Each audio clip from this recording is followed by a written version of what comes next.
Games are getting more expensive every year, but not every game deserves your money. Some look amazing in trailers, then end up collecting dust in your library after a few hours. If you're looking for games that are actually worth your time and money, here are 30 games that are absolutely worth buying. Number 30. Infamous Second Son is basically what happens when an open-world superhero game stops trying to be too serious and just lets you mess around with ridiculous powers. The main character isn't stuck with one basic superpower. He keeps absorbing new ones from other conduits. So at first you're throwing smoke around, launching through vents, and blasting enemies with stuff pulled from burning cars. Then the game gives you neon, and suddenly you're sprinting up buildings like the whole city is one giant ramp. The karma system is in there too. Play as a hero or just kinda reckless, and it changes some story beats and even the color of your powers. It's pretty obvious good path, bad path stuff, but it doesn't need to be, because Seattle feels like a playground built for someone with way too much power and zero chill. Hey! You guys need any help? Oh shit! A bioterrorist! Hey! It's one of those freaks! Okay. Whoa!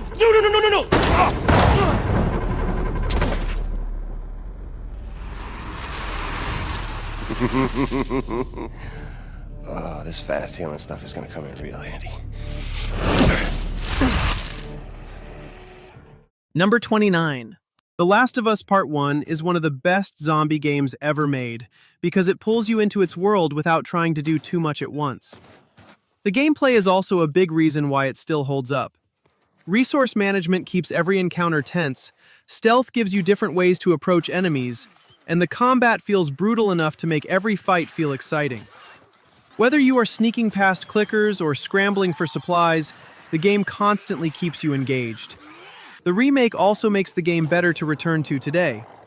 The lighting, facial animation, and combat presentation all make the experience feel cleaner, especially when you are sneaking past infected or dealing with human enemies. It is a fairly straightforward game by today's standards, and that simplicity works in its favor.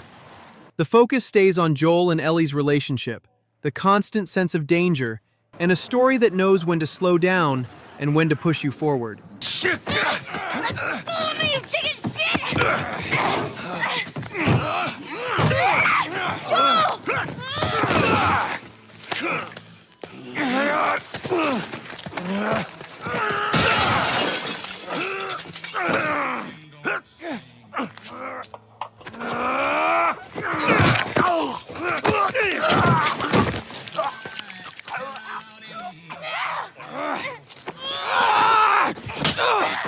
I'll show you.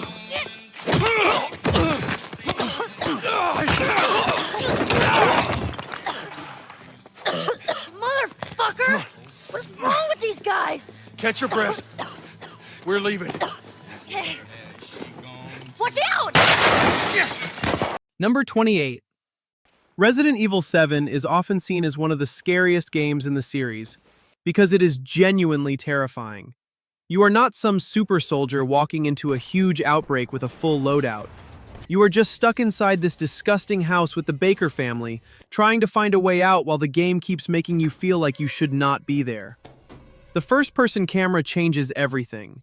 When Jack is chasing you, or when you are slowly opening a door with barely any ammo left, the danger feels much closer than it did in the older games. The game does not need to throw 100 enemies at you either. One room, or one bad decision can already make you nervous. One reason many players remember Resident Evil 7 is the Baker family themselves. Each member has a distinct personality and creates a different kind of threat, making every encounter feel unpredictable. It's okay. It's okay. It's me.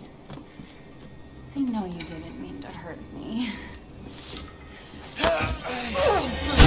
Shouldn't have done that! It fucking hurts!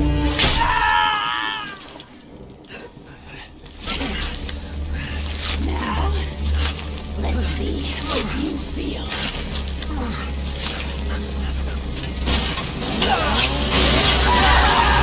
Number 27. Judgment gets interesting pretty fast because the mystery gives you a real reason to keep going.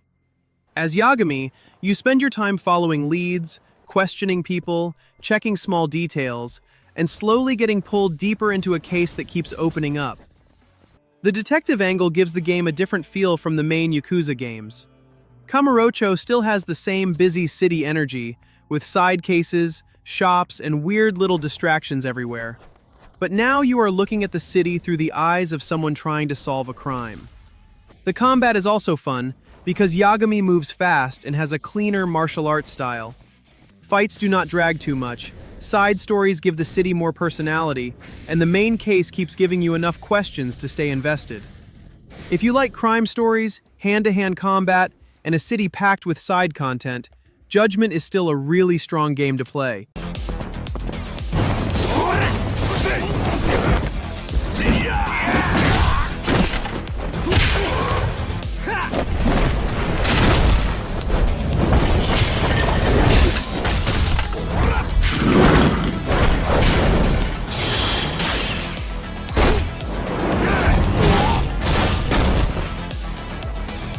Number 26. A ghost story becomes more engaging when the game makes you understand the people behind it first. Banishers' Ghosts of New Eden does that through investigation, choices, and haunting cases that are not just about fighting monsters. You talk to people, gather clues, and slowly figure out why a spirit is still tied to a place or a person. Most cases end with a decision, and the game usually does not make that decision feel completely clean. Combat is engaging enough to keep the story moving, but this is not the kind of game I would play only for combat. Red handles the physical attacks, while Antea brings the spirit side into fights, so the combat has a simple but clear rhythm. Still, the stronger part is the story behind each haunting. For players who want an action RPG with ghost stories and clear moral choices, Banishers is worth checking out. Done. This is your chance.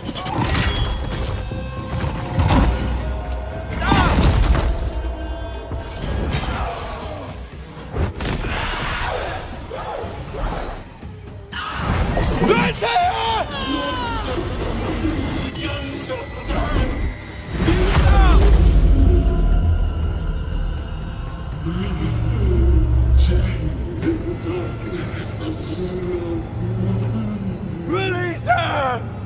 So long I feel alive. Number 25. A random ride in Red Dead Redemption 2 can turn into its own little story without the game making a big deal out of it. You head out to sell something, maybe hunt for a bit, and then some stranger calls for help, a gang shows up, and suddenly you are dealing with a situation you never planned for. That is the part that makes the game still feel expensive years later, not just because of the graphics, but because the world feels alive. Arthur Morgan is a big reason the main story lands so well.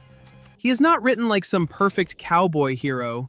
He is tired, loyal, angry, and stuck in a life that keeps weighing on him more as the game goes on. And when the game slows down, it usually slows down for a reason. Camp conversations, small chores, quiet moments before things go bad. Some players may find that pace too slow, but if you take your time with it, the game gives you one of the strongest open-world experiences ever made. It is huge, but the reason people remember it is the small stuff.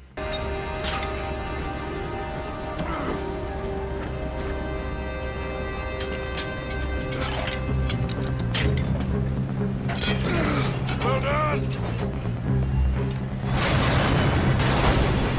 Back you on! Jedi!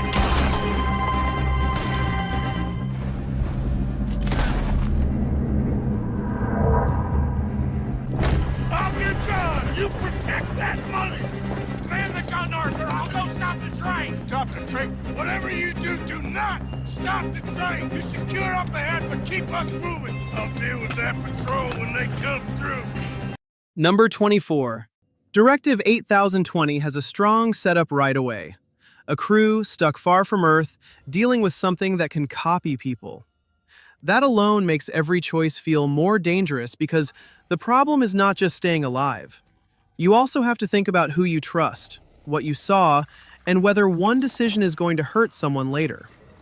This is still supermassive doing interactive horror, so the fun comes from watching the story change based on what you do. One choice can affect a relationship. One mistake can put a character in danger. And the turning point system gives you more control over key decisions. The sci-fi setting also helps it stand apart from the usual haunted house-style horror. So if you're into horror games that focus more on tension and making tough decisions instead of non-stop fighting, Directive 8020 might be one to add to your list.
Number 23. The boss fights are probably the first thing people remember about Final Fantasy XVI. One minute you are in a normal fight, and then the game suddenly turns into a huge icon battle with massive attacks flying everywhere. The nice thing is the controls stay pretty simple. You dodge, use abilities, wait for openings, and keep the pressure on without having to manage a full party every second. Outside of those big moments, this is a very direct action RPG. You follow Clive's journey, unlock new powers, take on hunts, and move through the main conflict without having to deal with too many complicated systems. It is not built like the older Final Fantasy games, but that can actually make it easier to enjoy if you prefer action. The story is serious, and the whole game has that big-budget presentation from start to finish.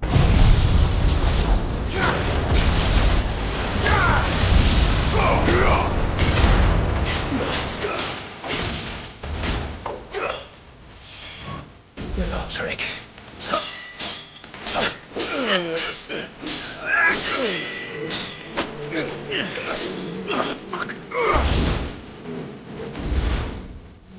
You will forgive me if my performance seems uninspired. Kindle your flame. What now? A gift from my liege lord's armory. Gungnir.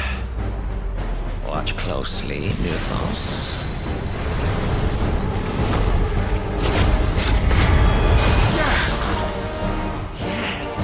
Yes! Number 22. A Bond game can go wrong so easily.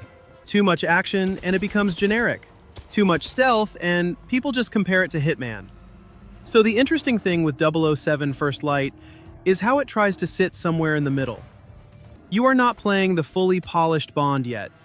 This is a younger version, still reckless, still learning, and that gives the game more room to be messy in a way that actually fits the character. The best parts seem to come from that mix of spy fantasy and big cinematic action. You get stealth sections where you are reading the room, using gadgets, and figuring out how to slip through a place without turning it into a shootout. Then the game can suddenly shift into car chases, fights, and big set pieces that feel more like a Bond movie kicking into gear. As a full Bond experience, this looks like the kind of game people have wanted for a long time. Stylish, playable, and not just Hitman wearing a tux.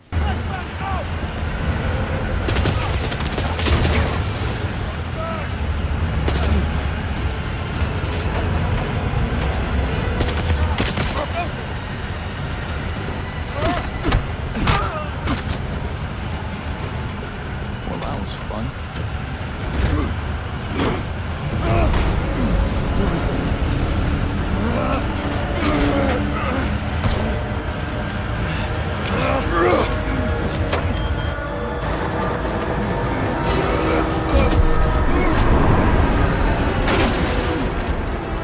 Number 21. Walking through a remote Japanese village with only the camera obscura already gives Fatal Frame 2 a very different kind of horror. You are not carrying heavy weapons or clearing rooms like an action game. You have to face the ghost, wait for the right moment, and take the shot while it keeps getting closer.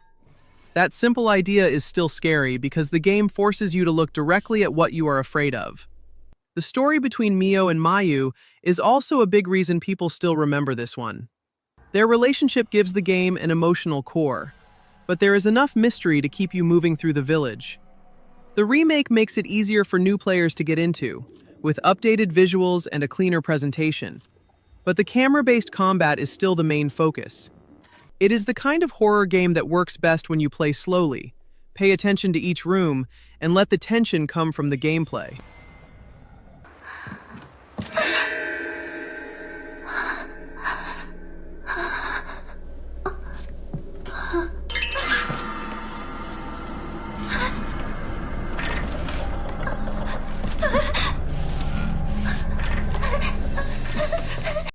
Number 20. Devil May Cry 5 is one of those games where the whole point is not just beating enemies. It's beating them while looking as cool as possible.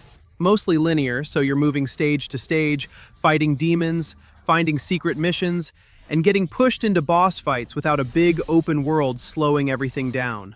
And because it runs on the RE engine, everything looks way sharper than the older games, but the energy is still pure Devil May Cry. The three characters are where it gets really good. Nero comes in with his sword, gun, and robot arms that change how you approach fights depending on which one you're using. V is the weird one. He hangs back and lets his monsters do most of the work while he just watches. Then Dante shows up and basically turns the whole thing into a combat toy box. Swords, guns, styles, and that ridiculous motorcycle weapon that splits into blades. And the music ties it all together, because the track gets louder and more complete as your combo rank goes up.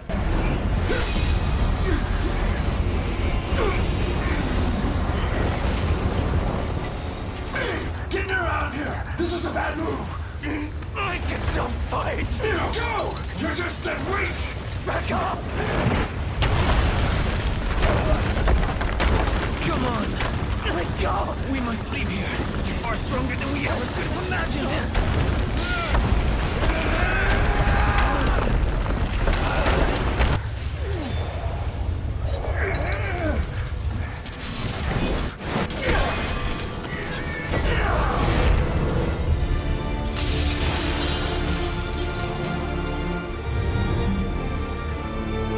Number 19. Lies of P is a top-tier Souls-like game, and honestly, it gets really easy to stay hooked once the combat clicks.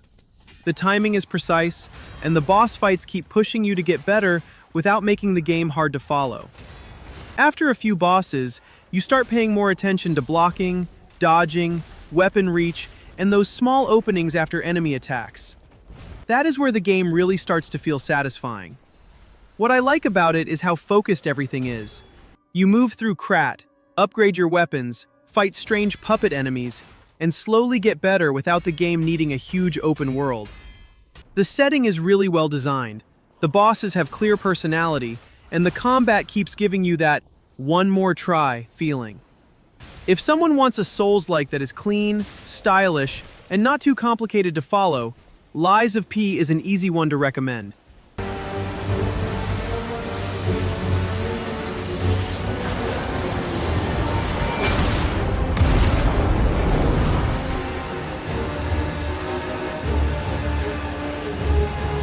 And now, the stage is set.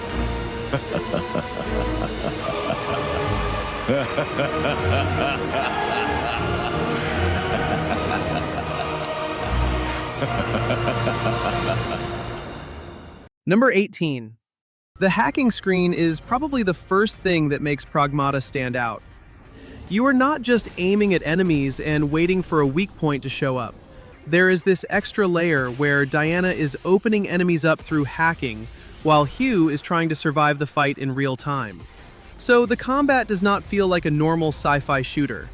It has this stop-and-think rhythm on top of the action. Not slow, just a little more tactical than you might expect.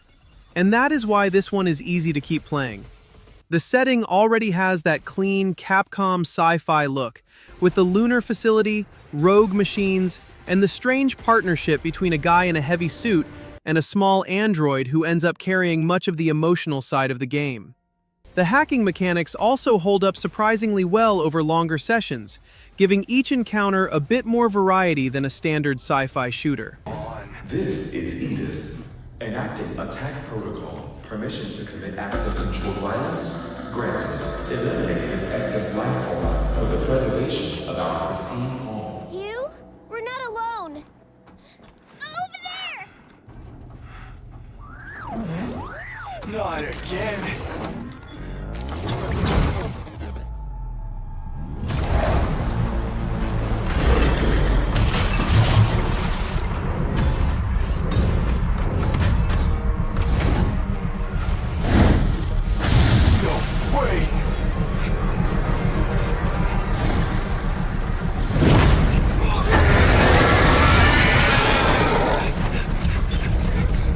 Number 17. Until Dawn remains one of the best narrative horror games right now because it fully embraces the classic slasher movie vibe. It throws a group of friends into a remote mountain lodge, mixes in plenty of awkward drama and terrible decisions, and lets the whole night spiral completely out of control. There is no complicated combat system to learn. It simply drops you into the chaos and forces you to live with the consequences of every choice you make. Playing Until Dawn feels a lot like watching a horror movie where you get to decide what everyone does. You choose what to say, react during QuickTime moments, and then deal with whatever happens next. A small choice can change a relationship, and one mistake can decide who makes it out alive. That is why Until Dawn still works so well. It is tense, simple to get into, and fun to play with other people watching, because every bad decision gets a reaction.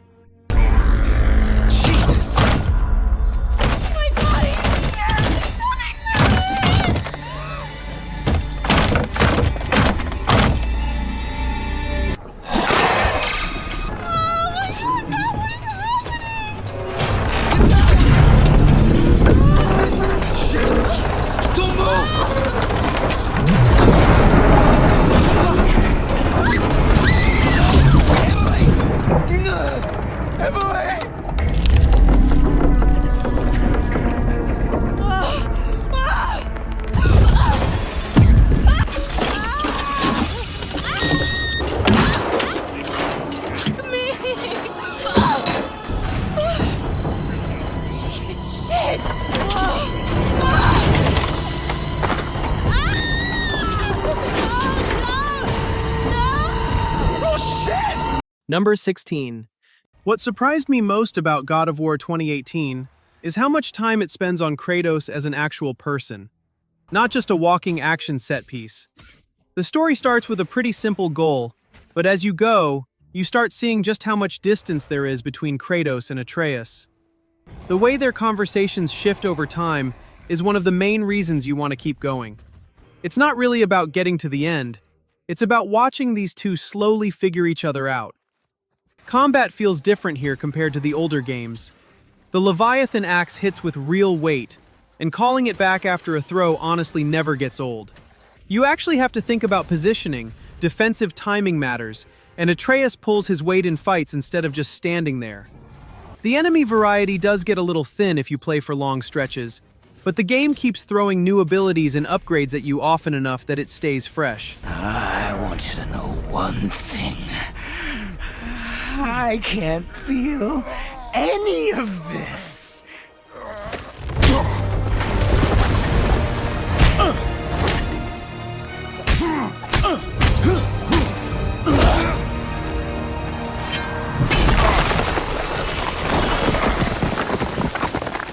Number 15. Alan Wake 2 is slower than a lot of horror games, and that is what makes it interesting, especially when you play as FBI agent Saga Anderson. You are not just running from one scary room to the next. You are checking crime scenes, looking at clues, and slowly figuring out what actually happened. Then Alan's side makes things stranger. His parts are more about changing scenes and using the writing room to move the story forward, so the game does not feel like a normal horror shooter the whole time. The combat is simple enough. Use light, save ammo, and do not panic when enemies get close. The best part is how the game makes you stay curious. You keep finding strange details, checking new clues, and wondering how Saga's investigation connects with Alan's side of the story. It is not about constant action. It is about slowly getting pulled deeper into a mystery that keeps getting weirder. FBI, drop the knife! Saga, you don't understand! FBC! Stay down! Positive ID. Alan Wade. Agent Anderson. Agent Kieran Estevez, Federal Bureau of Control. I'll take it from here. Out cold. Wait, this is my case. This is no longer an FBI investigation. The case has been transferred to us. This is bullshit. Noted. We're moving the evidence and paperwork from your field office to our base of operation at the sheriff's station. Any other pieces of evidence with you? Anything relevant? The clicker. Number 14. Time you die in Returnal, the cycle starts over. Celine is trapped on a hostile alien planet, and each run sends you through areas that shift around, with different weapons, upgrades, and problems waiting for you. At first, that can sound exhausting because progress can disappear fast. But the combat is so sharp that even a failed run still feels like you learned something. The thing Returnal does really well is make failure feel active. You are not just repeating rooms for no reason. You are learning how far you can push, when to play safe, when to take a risk, and which weapons actually match the way you move. I get why some players bounce off it, because losing progress can be rough. But when the combat clicks, it has that one more run pull where an hour disappears without much warning. It is not the easiest game to recommend to everybody, but for players who like fast shooters with real pressure behind them, Returnal absolutely earns its place.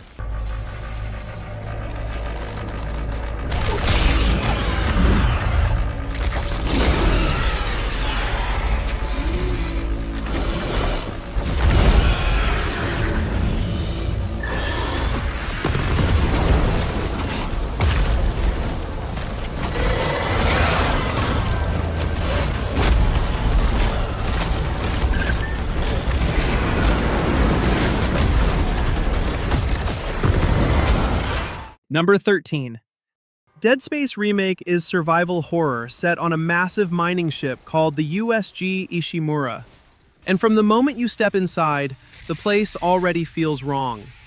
This is a remake of the legendary first Dead Space, and here, you are not some trained soldier.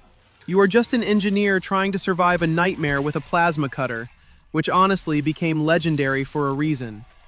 The enemies are what make Dead Space feel different from a normal shooter. They are not just zombies in space, and shooting them in the head usually is not enough. You have to cut off their limbs, manage your ammo, and stay calm when they start crawling, charging, or coming at you from angles you did not expect. The horror works because the game keeps putting pressure on you. Resources are limited. Every fight can cost valuable ammo or health.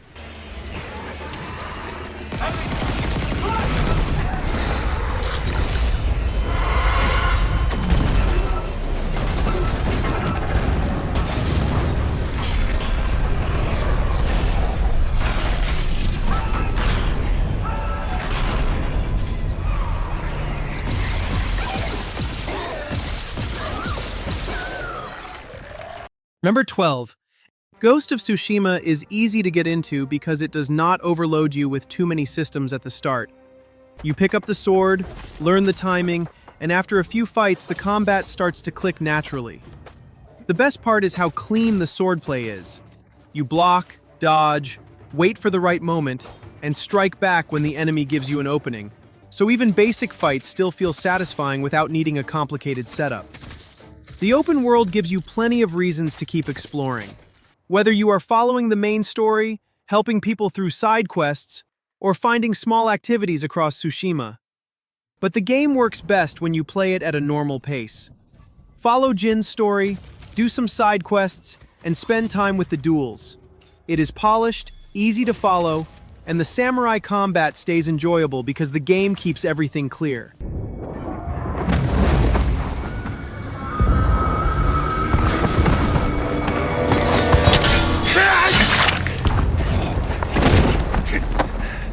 I need you with me. We've lost so many. We have to keep pushing, Lord Sakai. Even if it costs us our lives. As you command, Lord Shimura. Number 11. The scary idea in Fear the Time Loop is simple. You only have 15 minutes before the loop resets. Sheriff James Cooper wakes up inside a hospital, badly injured, and has to use that short window to figure out what is happening. You search rooms, look for useful items, remember locked doors, and try to make better progress when the same 15 minutes starts again. This structure also gives the game a stronger sense of direction. You are not just walking through a hospital waiting for random scares. You are learning the place one loop at a time. Maybe this run helps you find an item. Maybe the next one helps you reach a new room. Each attempt gives you a little more information, so even when time runs out, it still feels like you moved forward. For a smaller survival horror game, that is a smart setup because it keeps the pace tight and gives every run a clear purpose. Number 10. Star Wars Jedi Survivor is the follow-up to Fallen Order, and the biggest thing you notice right away is how much more room you have to move around. The action-adventure structure is still there, climbing, force powers, lightsaber fights, but some areas now feel closer to semi-open worlds. Kobo especially gives you a lot of space to explore, find side paths, and come back later once Cal has new abilities. There are mounts too, so getting around doesn't feel like you're just sprinting across every inch of the map on foot. Combat is still the main reason people show up for this series. You're not just swinging a lightsaber in one style the whole game. Cal has different stances, force moves, parries, and the enemy variety actually pushes you to switch things up.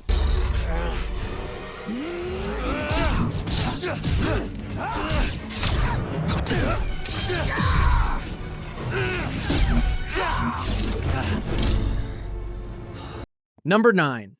Rise of the Tomb Raider is one of the better entries in the series because it offers an engaging adventure from start to finish. Lara is always doing something, climbing through rough places, searching old ruins, or getting caught in a fight. The game gives you a clear path, but it still leaves enough room to look around and find extra tombs or upgrades. What makes it fun is the way it changes pace. One moment you are sneaking through an enemy camp with a bow, and a little later you are solving a puzzle in a hidden tomb. It never stays on one thing for too long, so the adventure keeps a nice flow.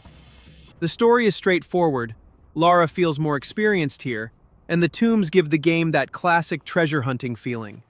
Overall, Rise of the Tomb Raider delivers a good mix of exploration, combat, and puzzle solving that makes the adventure enjoyable from start to finish. I thought I lost you back there. Not a chance. Thanks for getting me out of that place. Let's move! We can get up through there! Watch out! Ah!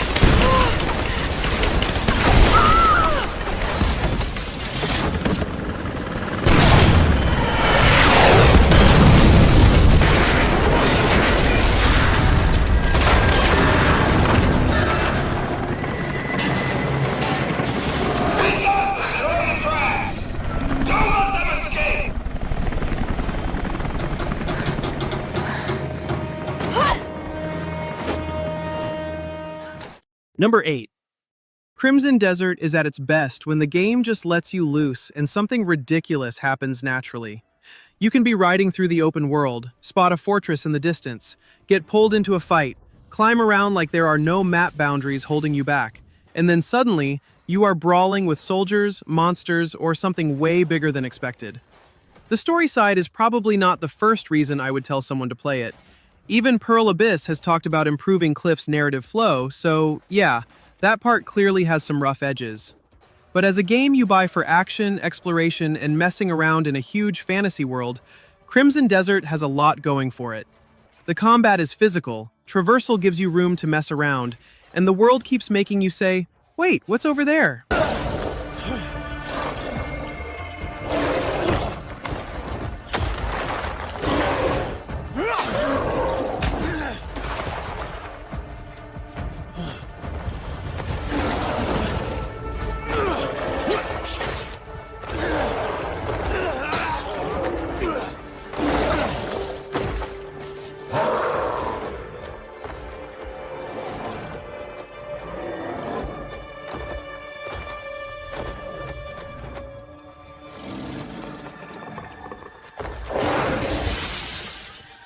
Number 7.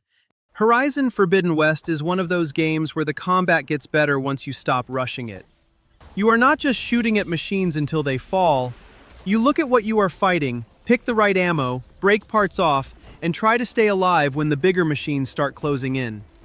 It sounds simple, but that loop is really fun because every fight gives you something to pay attention to.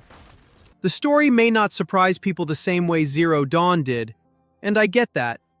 The first game had a mystery that was hard to repeat. But Forbidden West still gives you a huge adventure with better movement, stronger side quests, and a world that is easy to spend time in. The map can feel busy if you try to clear everything, so I think this game works better when you do the main story, take the side content you actually enjoy, and let the combat carry a lot of the fun.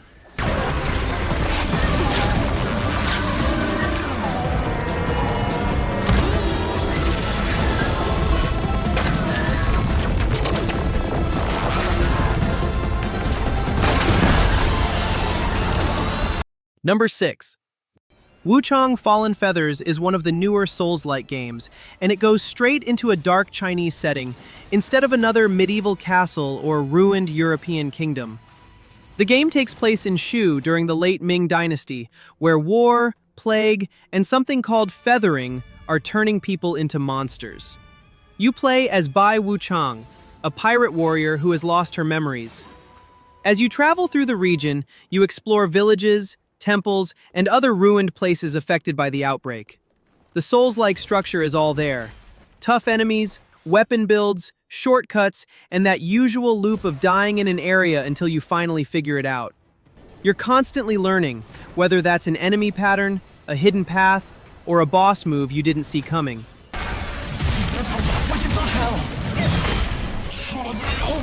The story doesn't get in the way either. No long cutscenes every few minutes, which is exactly what you want from a Souls-like. Destroy. The disobedient. The cruel. The just. Ignorant. Don't believe.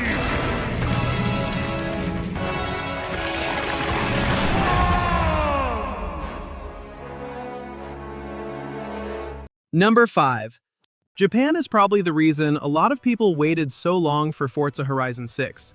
And now that the game is here, the setting does a lot for it. The roads, the city areas, and the whole car culture angle fit Forza Horizon really well. It is not a racing game that forces you to be serious every minute. You can race, tune cars, or just drive around when you do not feel like doing events.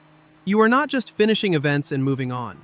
A lot of the fun comes from collecting cars, trying different setups, jumping into online events, and slowly finding your favorite parts of the map. If you already like Forza Horizon, this is still that same easy-to-play racing sandbox, just with a Japan setting people have been asking for forever. It is not trying to be a strict racing sim, and honestly, it does not need to be.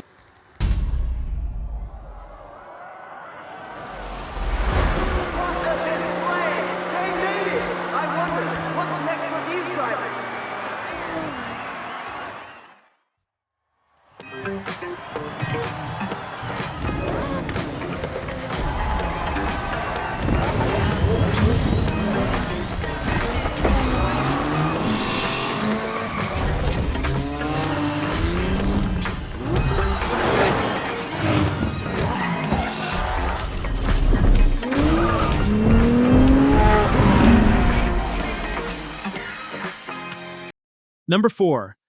Subnautica 2 keeps the same core idea that made the first game so memorable. Going deeper is the reason you keep playing. You start with basic tools, gather resources, scan strange creatures, and slowly push into parts of the ocean that feel more dangerous than where you started.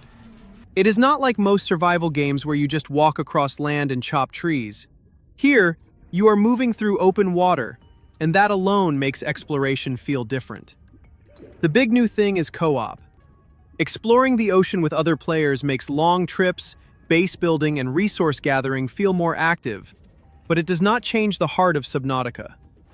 The game is still about discovery first. With more creatures, biomes, and tools expanding the experience, there is still plenty to uncover beneath the surface.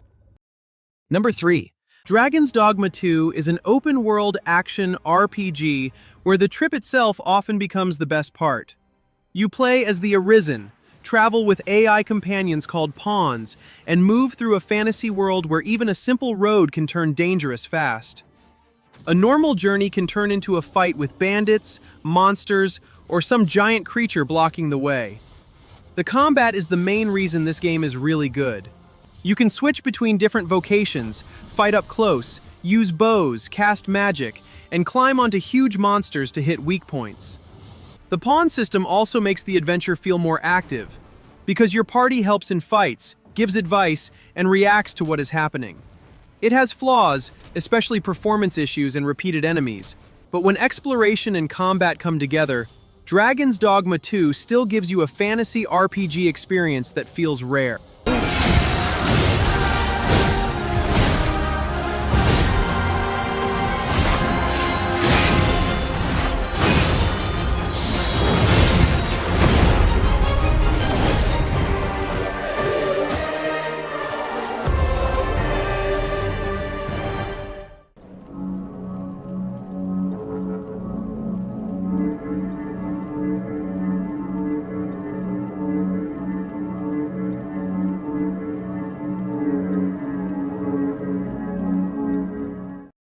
Number 2. Elden Ring gives you freedom almost right away, and that is one of the reasons so many players keep coming back to it. You can follow the main path until a boss stops you, then head off to explore, pick up better gear, and return later much stronger. The game does not force you to keep banging your head against the same fight, which makes the difficulty feel a lot more manageable. The combat is still tough, but the open world gives you a lot of ways to deal with it. You can use magic, heavy weapons, summons, bleed builds, shields, ranged attacks, or whatever setup fits how you like to play. And the best part is that exploration almost always gives you something useful. Maybe it is a weapon, a dungeon, a boss, or an upgrade you did not expect to find. It can be hard, sure, but it rarely feels like you are wasting time. That is why Elden Ring is still one of those games people can play for hundreds of hours and keep finding reasons to return. My flesh was dull gold, and my blood rotted. Corpse after corpse left in my wake. As I awaited his return. Heed my words. I am Melania, Blade of Mikola.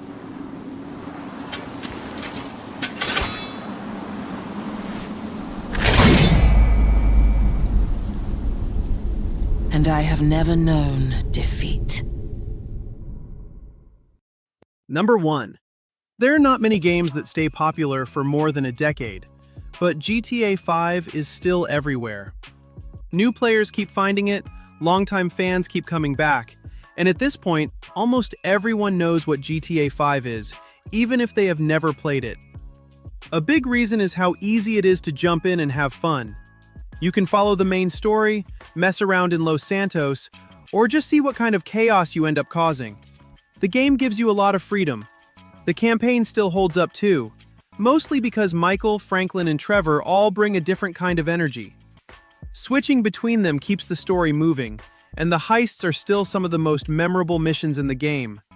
It is huge, messy, funny, and full of things to do, which is why GTA 5 is still one of those games people keep talking about years later.